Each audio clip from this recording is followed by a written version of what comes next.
Hello everyone. Today we're going to be making a slightly textured baking dish, pie plate, whatever you want to use it for.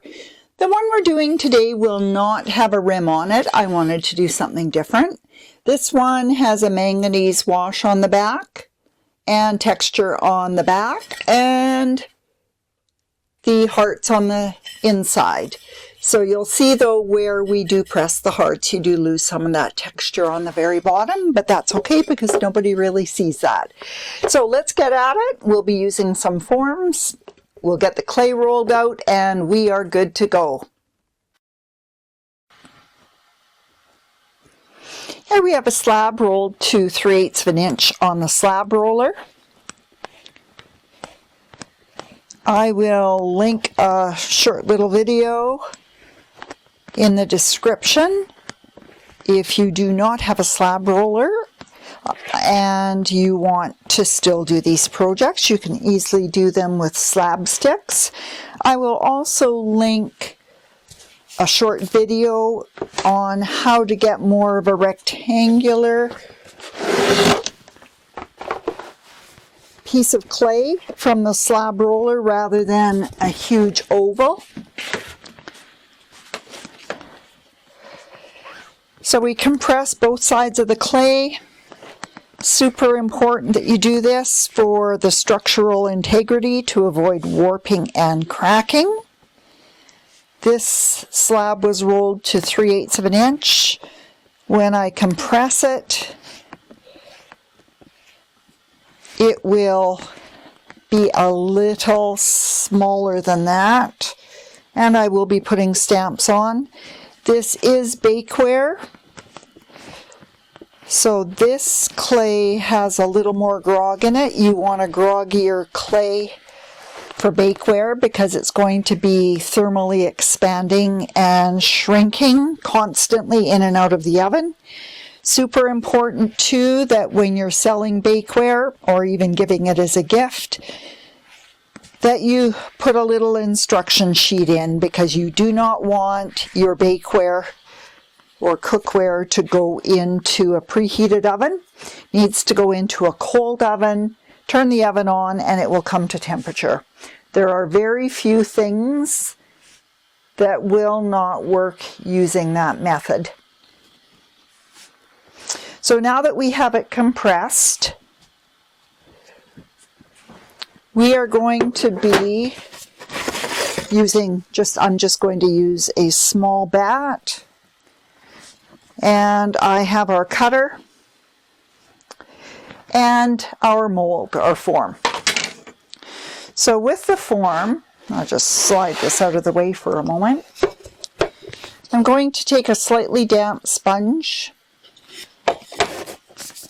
get some water on one of the pieces, and then using the friction of the water, jiggle it back and forth, and it will stick together. There we go. Doesn't stay a really long time, but it certainly stays long enough to get this project done.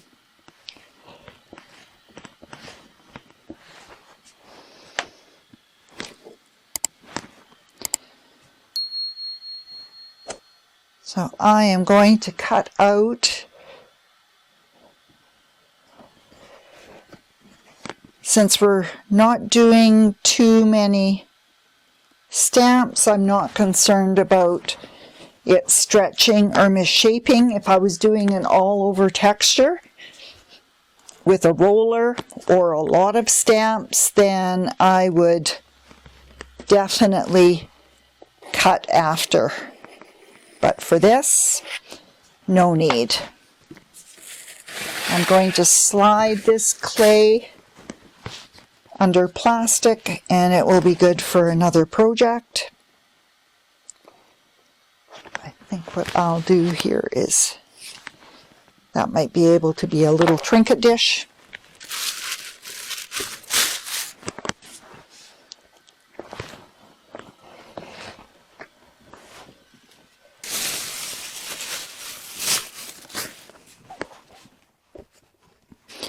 And I pull the clay away.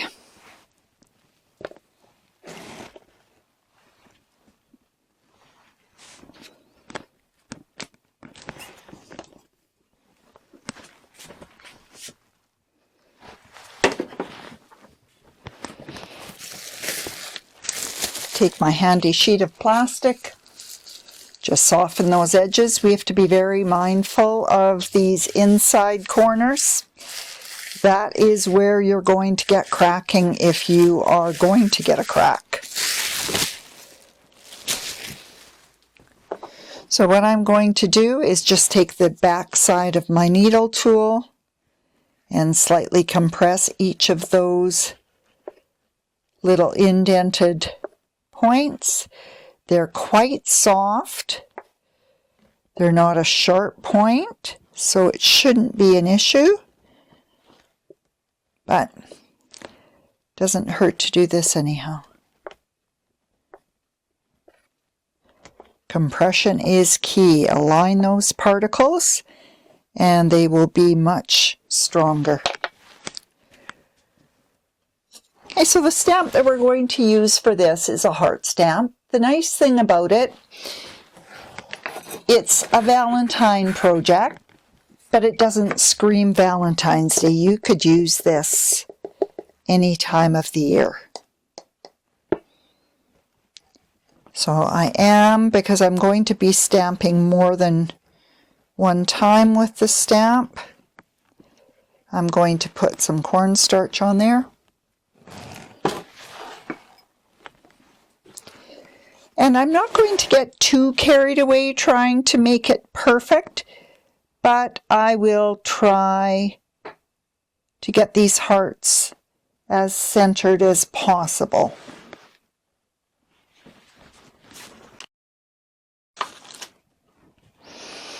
Okay, I am going to put the one heart right in the center with the wood stamp, and I've actually changed my mind already. And we are going to do this one in the middle. And then I have some teeny little heart stamps. I have 3 of them.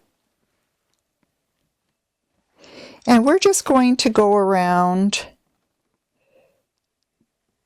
and put a few more hearts.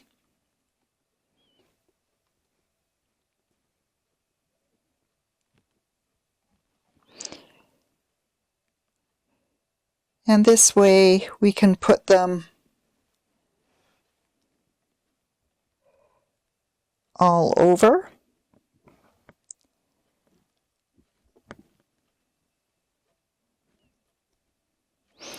They'll be on the rim as well as on the bottom of the pie plate or baking dish.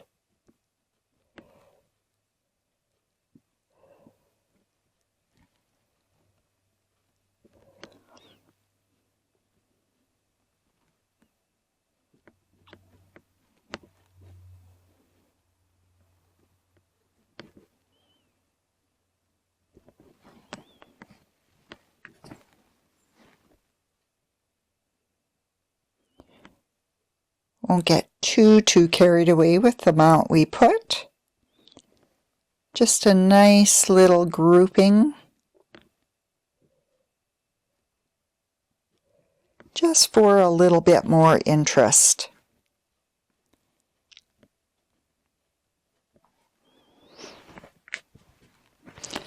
And we'll just get this little one. There we go. Good to go. So we are going to take our little wear board, put our form on this. And this one is not very big. If I had a bigger one, I would flip with the wear board. But this isn't very large at all, and I'm not worried about stretching it.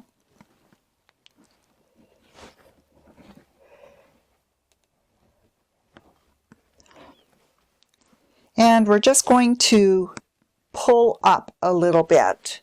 We don't want to be pushing down, so we're just Let me just zoom you in here a bit. So we're pulling towards the mold, not pushing down.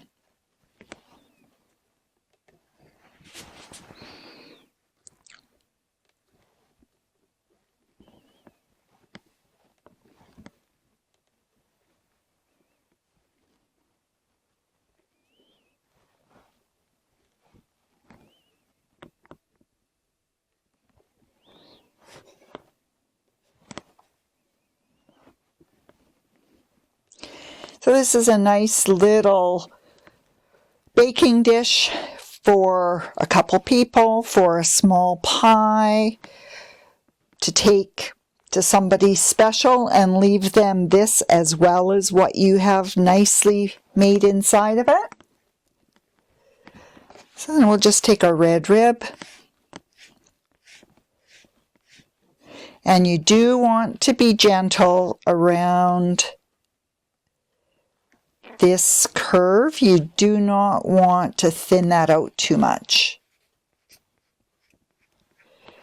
And we're just going to run that rib down, get rid of any finger marks.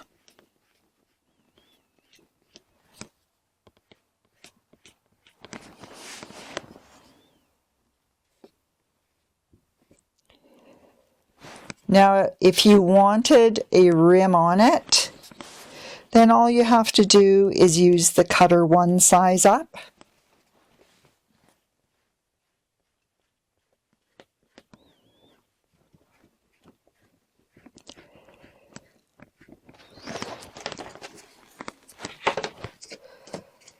And I don't use a lot of water, but I'm going to wring this sponge out very well. Just kind of go around the edges. Soften them just a little bit. Most of the cleanup will be done when this releases from the form. But if we do a little bit when it's still this wet, then it just makes it that much easier. I can take any marks off.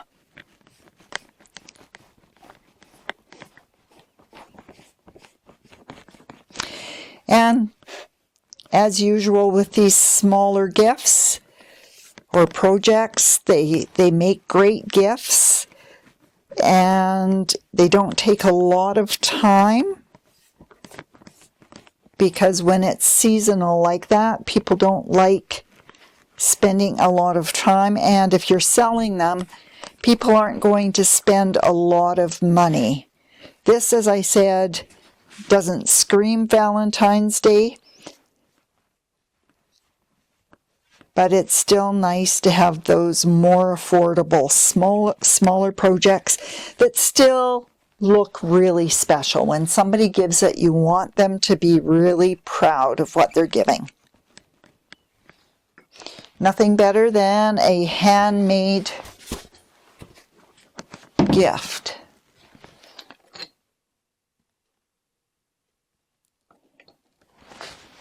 And we'll pop a little stamp on there.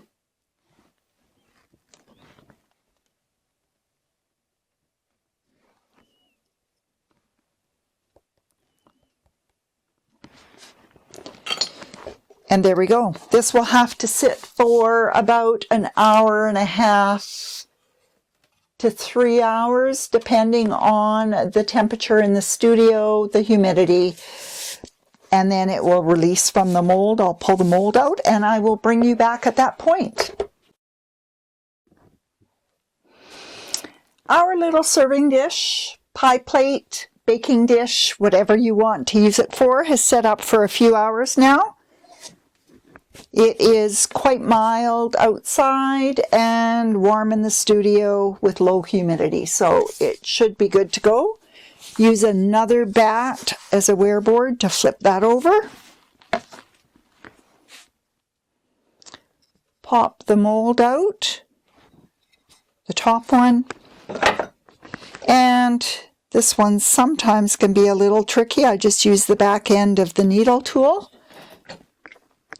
Now you will get slight marks from where those two pieces are joined, the two different molds. I don't worry about those, it actually adds a little more interest. You can soften those up with your finger, just running it over here.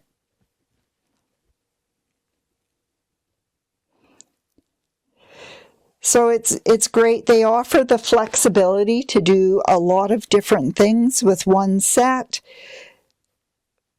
but it is like a jack of all trades, master of none. If you want no seam, then you have to go for a larger one-piece mold.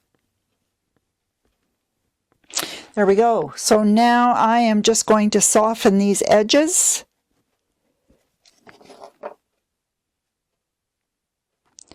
And we do have to be a little careful, especially of those pointy parts. So sometimes if you take your sponge and turn it like this, it's easier to get in there, and you can almost compress those as well.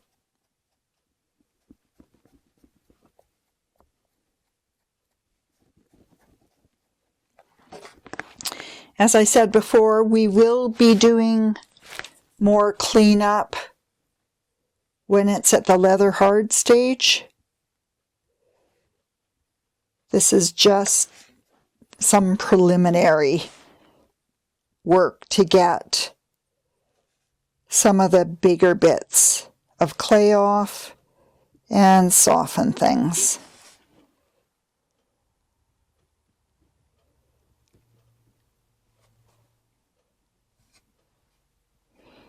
You can drag any of those little bits off.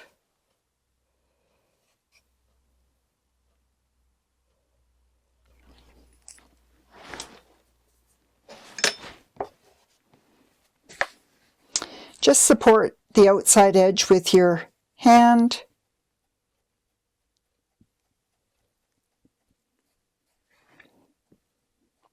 There is hardly any water in this sponge. So I'm just rubbing. I'm also using this opportunity to compress that inside point a little bit. So I also like to just take a sponge that I've cut into quarters. It makes a really nice point, and you can just go along in the little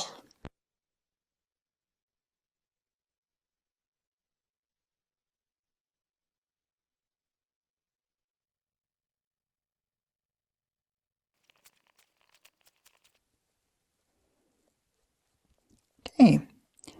And that should about do it for now. The rest I'm going to leave until it's leather hard.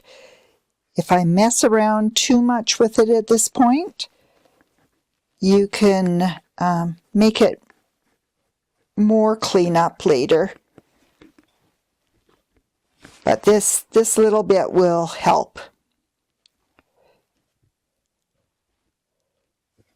There we go. Cute little serving dish.